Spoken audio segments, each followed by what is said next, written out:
अब बच्चों आ जाओ, when b is not equals to 0, इसका मतलब क्या है कि ये हम नॉन होमोजीनियस के लिए बात कर रहे हैं।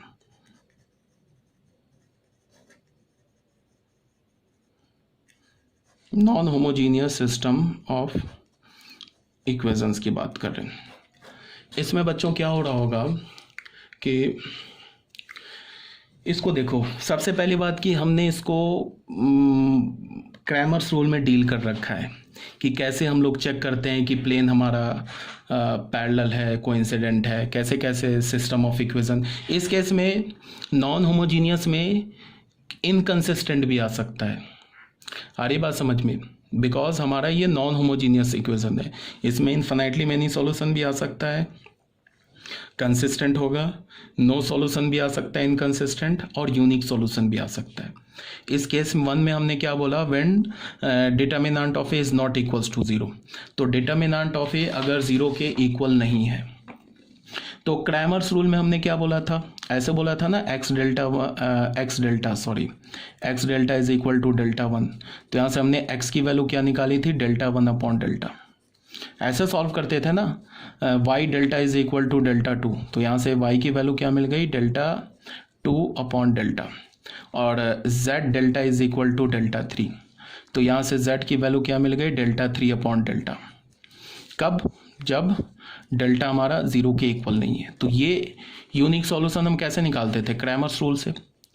अब मैट्रिक्स मेथड में क्या है, जो गॉस जॉर्डन मेथड है, उसमें क्या है कि ax is equal to B, हमने सिस्टम ऑफ इक्वेशन को तो ऐसे लिख लिया, ठीक है। उसके बाद मैं क्या बोल रहा हूँ, a का डिटर्मिनेंट जो कि डेल्टा है वो 0 के इक्वल नहीं है।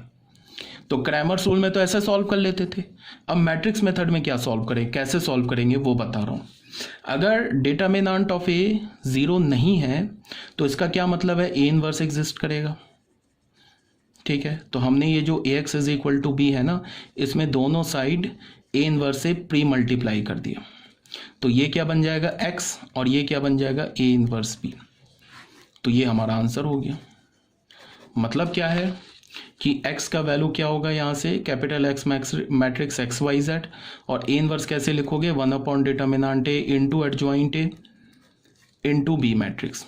इसको left hand right hand side के मैट्रिक्स को कैलकुलेट कर लोगे तो वो भी क्या मिलेगा हमें, एक 3/1 ऑर्डर का मैट्रिक्स मिलेगा। यहाँ भी 3/1 ऑर्डर का मैट्रिक्स है। क्रॉसपॉन्डिंग एलिमेंट्स को इक्वेट करोगे तो x, y और z की वैल्यू मिल जाएगी। तो ये जो मेथड है ना, ये मेथड, इसी को हम मैट्रिक्स मेथड बोलते हैं। तो यही तुम्हारे लिए एक एक्स्ट्रा नया है।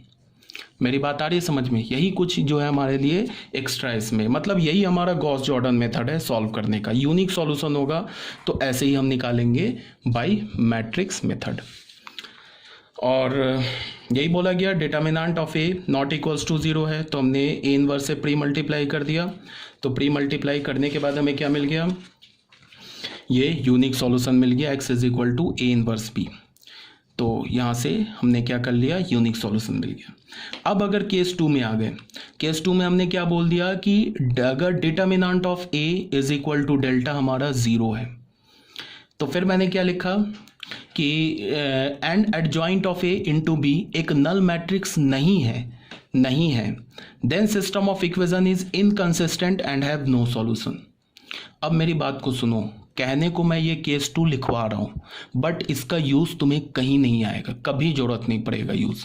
फिर तुम बोलोगे कि जब यूज़ नहीं है तो क्यों आप समझा रहे हो, इसलिए कि कई बुक में, इवन एनसीईआरटी में ये गिवन होता है, ठीक है, बट इसका यूज़ नहीं होगा तुम्हें कहीं भी, ना जेईई मेंस में, एडवांस में हम ऐसे सॉल्व ही नहीं करेंगे। जो अभी मैं आगे बता रहा हूँ ना, हम ऐसे कभी सॉल्व नहीं करेंगे। हम तो प्लेन से देख लेंगे कि क्या चल रहा है इक्वेशन में, ठीक है, प्लेन से देख लेंगे कि इक्वेशन में चल क्या रहा है, मतलब क्या है वो मैं अभी समझाता हूं तुम लोगों को। एक मिनट देखो बस, बैटरी डाउन।